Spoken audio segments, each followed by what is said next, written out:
રાહુલ ગાંધીએ એમ કીધું કે એમણે આપણી કોંગ્રેસ કાર્યાલય તોડ્યું છે એટલે આપણે બદલો લેવાનો છે, પણ આપણે હિંસા નથી કરવાની, આપણે એમની સરકાર ઉથલાવવાની છે. એમણે આપણું કોંગ્રેસ કાર્યાલય તોડ્યું, આપણે એમની સરકાર ઉથલાવી નાખીશું. નમસ્કાર દર્શક મિત્રો, કોંગ્રેસ નેતા રાહુલ ગાંધી શનિવારે ગુજરાત આવ્યા. 2 કલાકની એમણે મુલાકાત લીધી, પીડિતોને મળ્યા, કોંગ્રેસના જે કાર્યકરો છે એમને સંબોધન કર્યું અને એમનો જે કાર્યક્રમ હતો એ એમણે પતાવી અને દિલ્હી જવા રવાના થઈ ગયા છે. એમણે અહીંયા ગુજરાતમાં આવીને પ્રધાનમંત્રી નરેન્દ્ર મોદી પર વ્યક્તિગત રીતે, ભાજપ પાર્ટી પર અને ભાજપ પાર્ટીની આઈડિયોલોજી પર પ્રહારો કર્યા. રાહુલ ગાંધીએ એમ કીધું કે એમણે આપણી કોંગ્રેસ કાર્યાલય તોડ્યું છે એટલે આપણે બદલો લેવાનો છે, પણ આપણે હિંસા નથી કરવાની, આપણે એમની સરકાર ઉથલાવવાની છે. એમણે આપણું કોંગ્રેસ કાર્યાલય તોડ્યું, આપણે એમની સરકાર ઉથલાવી નાખીશું.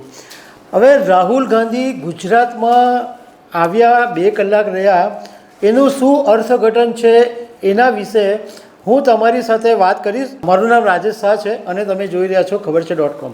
દર્શક મિત્રો, પહેલાં તમારી સાથે એ વાત કરીએ કે રાહુલ ગાંધી આખરે ગુજરાત શું કામ આવ્યા હતા. તો રાહુલ ગાંધીનું ગુજરાત આવવા પાછળનું કારણ એ હતું કે જ્યારે લોકસભામાં એમણે હિન્દુ વિશેનું જે એક નિવેદન આપેલું એના પડઘા ગુજરાતમાં પડેલા અને ભાજપ અને કોંગ્રેસના કાર્યકરો સામસામે આવી ગયા હતા. અને કોંગ્રેસના કાર્યકરોએ એવો આરોપ લગાવ્યો કે ભાજપ અને આરએસએસના કાર્યકરોએ કોંગ્રેસ ઓફિસની અંદર તોડફોડ કરી અને કોંગ્રેસના કાર્યકરોની એ પછી ધરપકડ કરવામાં આવી. એટલે આ બધી જે વિવાદ ઊભો થયો એને કારણે રાહુલ ગાંધી ગુજરાત આવ્યા અને સીધા કોંગ્રેસ કાર્યાલય પર જઈ અને કાર્યકરોને એમણે સંબોધન કર્યું. પરંતુ એમનું જે સંબોધન હતું, જે આખું જે ડેવલપમેન્ટ હતું, કોંગ્રેસના નેતાઓનું જે વલણ હતું એ જોતાં એક વાત ક્લિયર કટ દેખાઈ રહી છે કે રાહુલ ગાંધી રાજકીય એજન્ડાની સાથે ગુજરાત આવ્યા હતા અને એમણે ઉદ્દેશ્ય પ્રાપ્ત કરવા માટે આખું એક સંબોધન એમણે કર્યું. એમણે કોંગ્રેસની ખામી પણ ગણાવી. એમણે એમ કીધું કે અમને કોંગ્રેસની ખામી પણ દેખાય છે અને કોંગ્રેસની ખામી એ છે કે કોંગ્રેસની અંદર 2 પ્રકારના ઘોડા છે. એક ઘોડો લગ્નમાં હોય એ ઘોડો છે અને બીજો છે ઘોડો રેસનો ઘોડો છે. હવે સમસ્યા એ થઈ જતી હતી કે લગ્નવાળો જે ઘોડો છે એ રેસમાં ચાલ્યો જતો હતો અને રેસવાળો ઘોડો છે એ લગ્નમાં ચાલ્યો જતો હતો. પરંતુ હવે અમે નક્કી કર્યું છે કે જે રેસવાળો ઘોડો છે એ રેસમાં જ દોડશે અને લગ્નવાળો જે ઘોડો છે એ લગ્નમાં જ દોડશે. તો રાહુલ ગાંધીની આ વાતનો એ અર્થ કાઢી શકાય કે રાહુલ ગાંધી એમ કહેવા માગે છે કે જે કોંગ્રેસના નેતાઓ જીતી શકે છે, જે રેસમાં આગળ આવી શકે એમ છે, એવા જ નેતાઓને ટિકિટ અપાશે. અને જે ઘોડાઓ એમણે એમ કીધું કે જે ઘોડાઓ લગ્નમાં દોડે એવા છે, એટલે જે સંગઠન લેવલે કામ કરી શકે એવા નેતા છે, એમને સંગઠનનું કામ કરવામાં આવશે, એમની પાસે સંગઠનનું કામ લેવડાવવામાં આવશે. એમણે કાર્યકરોને જોશ પૂરવા માટે પણ વાત કરી કે 2017ની વિધાનસભાની ચૂંટણી હતી જ્યારે ગુજરાતમાં, ત્યારે બધા મને આવીને એવું કહેતા હતા કે કોંગ્રેસને ગુજરાતમાં વધારેમાં વધારે 40 બેઠકો મળશે. પરંતુ આપણે બધાએ ગુજરાતની અંદર માત્ર 3 મહિના મહેનત કરી અને એ 3 મહિનાની અંદર આપણે 77 બેઠકો લઈને આવ્યા. તો આપણી પાસે તો અત્યારે 3 વર્ષનો સમય છે, કારણ કે ગુજરાત વિધાનસભા 2022માં થઈ અને હવે 2027માં ગુજરાત વિધાનસભાની ચૂંટણી આવશે. એટલે રાહુલ ગાંધીએ કીધું કે આ વિધાનસભાની ચૂંટણીમાં લડવા માટે આપણી પાસે 3 વર્ષનો સમય છે. તો જે કામ 3 મહિનામાં કર્યું એ 3 વર્ષમાં તો આપણે સારી રીતના કરી જ શકીએ. પ્રધાનમંત્રી નરેન્દ્ર મોદી ઉપર વ્યક્તિગત પ્રહાર કર્યો.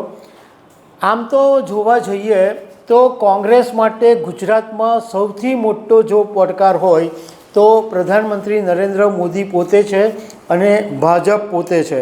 કારણ કે પ્રધાનમંત્રી નરેન્દ્ર મોદીએ ગુજરાતની અંદર એટલી જબરજસ્ત લોકચાહના ઊભી કરેલી છે કે ઘરે ઘરે લોકો એમના ચાહકો છે, અને એમાં પણ ખાસ કરીને જે મહિલાઓ છે એ પ્રધાનમંત્રી નરેન્દ્ર મોદીના એકદમ ચાહક છે. કારણ કે પ્રધાનમંત્રી નરેન્દ્ર મોદી ઘણી વખત સંબોધનમાં બહેનો વિશેની વાતો કરતા હોય છે અને એમને લાભ વિશે પણ વાત કરતા હોય છે. એટલે ગુજરાતની અંદર પ્રધાનમંત્રી નરેન્દ્ર મોદીની લોકપ્રિયતા તોડવી એ એક મોટો પડકાર છે. બીજું કે ભાજપે પણ અહીંયા ઘડી 28 વર્ષથી રાજ કરે છે, એટલે ભાજપનું પણ અહીંયા ઘડી કોંગ્રેસ માટે એક મોટો પડકાર છે. એટલે આ બાબતે રાહુલ ગાંધીએ પ્રધાનમંત્રી નરેન્દ્ર મોદી પર સીધું નિશાન સાધીને એમ કીધું કે મોદી સાહેબ તો પોતાને ભગવાન સમજે છે. એમણે પ્રધાનમંત્રી નરેન્દ્ર મોદીએ ઘણી વખત ઇન્ટરવ્યૂમાં એવી વાત કરેલી છે કે મારો તો જન્મ નથી થયો, પરંતુ ઈશ્વરે મને અહીંયા સેવા કરવા માટે મોકલ્યો છે એવું લાગે છે. એટલે રાહુલ ગાંધીએ આ વાત પકડી લીધી અને રાહુલે એમ કીધું કે મોદી પોતાને ભગવાન ગણે છે અને લોકોની કોઈ વેલ્યુ કરતા નથી. એટલે તમારી કોઈ વેલ્યુ નથી, ખેડૂતની પણ એમના માટે કોઈ વેલ્યુ નથી, એ માત્ર પોતાને મહાન સમજે છે. એમણે એમ કીધું કે પ્રધાનમંત્રી નરેન્દ્ર મોદી પોતાને નોન બાયોલોજિકલ સમજે છે. તો ગુજરાતની જનતા તો બાયોલોજિકલ છે. ગાંધી પોતે બાયોલોજિકલ હતા, જે પોતાની જાતને ભગવાન માનતા હતા. તો એ અયોધ્યામાં કેમ હારી ગયા, આ વાત પણ રાહુલ ગાંધીએ કરી. એ પછી એમણે ભાજપને ટાર્ગેટ કરીને એ વાત કરી કે ભાજપના કાર્યકરો અને નેતાઓ એટલા બધા અંદરથી ડરેલા છે, કારણ કે પ્રધાનમંત્રી નરેન્દ્ર મોદીનો એટલો ધાક છે કે કોઈ સાચી વસ્તુ હોય તો પણ કોઈની મોદી સાહેબને જઈને કહેવાની હિંમત નથી થતી. અમે એવો માહોલ ઊભો કર્યો છે કે અમને લોકો સીધા મળવા આવે છે અને ઇવન લોકો આવીને અમને ભૂલ પણ બતાવે છે, એવી રાહુલે વાત કરી. ત્રીજું, એણે રાહુલ ગાંધીએ ભાજપની આઈડિયોલોજી વિશે વાત કરી કે ભાજપ જે કારણે સૌથી મોટી પાવરફુલ પાર્ટી બની, જેને કારણે ભાજપ ઉપર આવી, જેને કારણે ભાજપ આટલી બધી સીટો જીતતી થઈ, એ રામ મંદિરને કારણે ભાજપ પાવરફુલ પાર્ટી બની. રથયાત્રામાં પણ અડવાણી દેખાતા હતા અને નરેન્દ્ર મોદી એમને સહયોગ કરતા હતા. અને અત્યાર સુધીનો જો તમે ભાજપનો ચૂંટણી ઢંઢેરો જુઓ તો એની અંદર એમનો જે મુખ્ય મુદ્દો હતો એ રામ મંદિરનો જ હતો. આ વખતે પણ લોકસભા 2024ની ચૂંટણી પહેલાં જલ્દીમાં અયોધ્યાની અંદર રામ મંદિર બનાવી દેવામાં આવ્યું. મંદિર પણ બની ગયું, પરંતુ લોકોએ અયોધ્યામાં ભાજપને હરાવી દીધા. રાહુલ ગાંધીનું ઇન્ડિકેશન એ વાત ઉપર હતું કે ભાજપ પાસે હવે રામ મંદિરનો મુદ્દો ખતમ થઈ ગયો છે. રામ મંદિરનો મુદ્દો હવે ભાજપની પાસે બચ્યો નથી. એમણે સાથે સાથે ગુજરાત વિશે એ પણ વાત કરી કે કોંગ્રેસ પાર્ટીને ઊભી કરવામાં મહાત્મા ગાંધીનો મોટો રોલ હતો અને મહાત્મા ગાંધીએ શીખવાડેલું કે ડરો નહીં.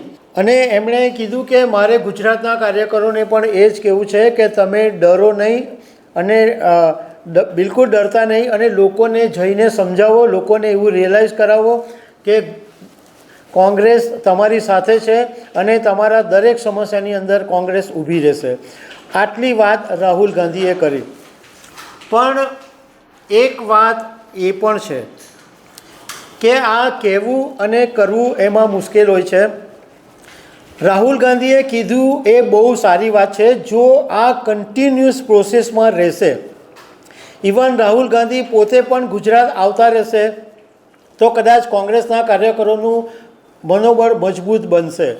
અત્યાર સુધી આપણે એવું જોતા જ આવ્યા છે કે ગુજરાતની અંદર ભાજપને હરાવવા માટે લોકો એવી વાત કરતા હતા કે અમારી પાસે કોઈ વિકલ્પ જ નથી, કારણ કે કોંગ્રેસ કોઈ જગ્યાએ દેખાતી જ નહોતી.